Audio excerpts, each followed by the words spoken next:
वारकऱ्यांच्या सेवेत लक्ष्मी टाकळीचा विठ्ठलमय पुढाकार. मोफत हेअरकट पासून ज्यूस पाण्यापर्यंत सुविधा. गरोदर मातांसाठी हिरकणी कक्ष. विठुरायासोबत सेल्फी पॉइंटही थाटात. वारकरी म्हणजे विठ्ठलाचं रूप आणि वारकऱ्याची सेवा म्हणजे विठ्ठलाची सेवा.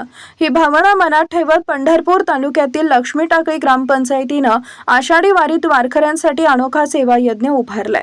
पंढरपूर शहरातील ठाकरे चौक परिसरात लक्ष्मी टाकळी ग्रामपंचायतीच्या वतीनं वारकऱ्यांसाठी विविध मोफत सुविधा उपलब्ध करून देण्यात आल्यात. मोफत हेअर सलून, कपडे इस्त्रीची मोफत सुविधा, तहानलेल्या वारकऱ्यांसाठी पाणी आणि ज्यूस, तसेच महिला वारकऱ्यांसाठी विशेषतः गरोदर मातांना विश्रांती घेता यावी यासाठी हिरकणी कक्ष उभारण्यात आला आहे. एवढंच नव्हे तर विठुरायाच्या मूर्तीसोबत आठवणींचे क्षण टिपता यावे यासाठी आकर्षक सेल्फी पॉइंट देखील उभारण्यात आलाय. लक्ष्मी टाकळी ग्रामपंचायतीच्या या अनोख्या सेवाभावी उपक्रमाला वारकरी आणि भाविकांकडून उत्स्फूर्त प्रतिसाद मिळत असून सेवा अशी असावी तर लक्ष्मी टाकळी ग्रामपंचायतीसारखी अशी भावना भाविकांमधून व्यक्त होत आहे. मात्र या सेवाभावी उपक्रमासोबतच ग्रामपंचायतीनं प्रशासनाच्या निधी वाटपातही नाराजी व्यक्त केली आहे. वाकरी आणि भंडी शेगाव इथं वारकऱ्यांचा मुक्काम असतो आणि त्या ठिकाणी मोठ्या प्रमाणात निधी उपलब्ध करून दिला जातो. मात्र पंढरपूर शहरालगत असलेल्या लक्ष्मी टाकळी इथं हजारोंच्या संख्येनं भाविक दाखल होत असतानाही ग्रामपंचायतीला तुलनेनं तुटपुंजा निधी मिळत असल्याची खंत पदाधिकाऱ्यांनी व्यक्त केली आहे. लक्ष्मी टाकळी परिसरातही मोठ्या संख्येनं वारकरी आणि भाविक येत असल्यानं त्यांच्या सेवेसाठी प्रशासनानं ग्रामपंचायतीला अधिक निधी उपलब्ध करून द्यावा अशी मागणी यावेळी करण्यात आली आहे. या संपूर्ण सेवा कार्यात सरपंच औदुंबर ढोणे, जिल्हा परिषद सदस्य नंदकुमार वाघमारे, उपसरपंच समाधान देठे आणि ग्रामसेवक खंडागळे यांच्यासह ग्रामपंचायत पदाधिकारी व कर्मचाऱ्यांचे योगदान आहे. वारकरी आलादारी सेवा झाली पांडुरंगाची. लक्ष्मी टाकळी ग्रामपंचायतीचा हा सेवाभावी उपक्रम आषाढी वारीतील भक्ती सेवा आणि माणुसकीचा सुंदर संगम ठरत आहे. शहरालगत आहे, तुम्हाला मानधन किंवा जे शासनाचा निधी हा अत्यंत कमी प्रमाणात मिळतो, पण तरी तुम्ही वेगवेगळ्या सुविधा इथे लागू केल्या भाविकांसाठी, काय सांगाल?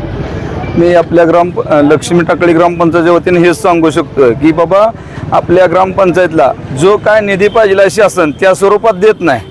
आम्ही ही जी सोय सुविधा देतो, हिरकणी कक्ष, दाढी, मसाज, इस्त्री, परत पाणी बॉटल वाटप करतोय, ज्यूस वाटप करतोय, परत आपलं आरोग्य सुविधा देतोय, ह्याच्यासाठी सगळ्यासाठी जी काय शासनाकडून आम्हाला निधी मिळायला पाहिजे त्या स्वरूपात मिळत नाही. आम्ही वारंवार त्याला मागणी केली, बाबा आपल्या ग्रामपंचायतमध्ये तुमची सिटी लगत असल्यामुळं, नगरपालिकेला लगत असल्यामुळं आमच्या ग्रामपंचायतमध्ये भरपूर दिंड्या उतरतात.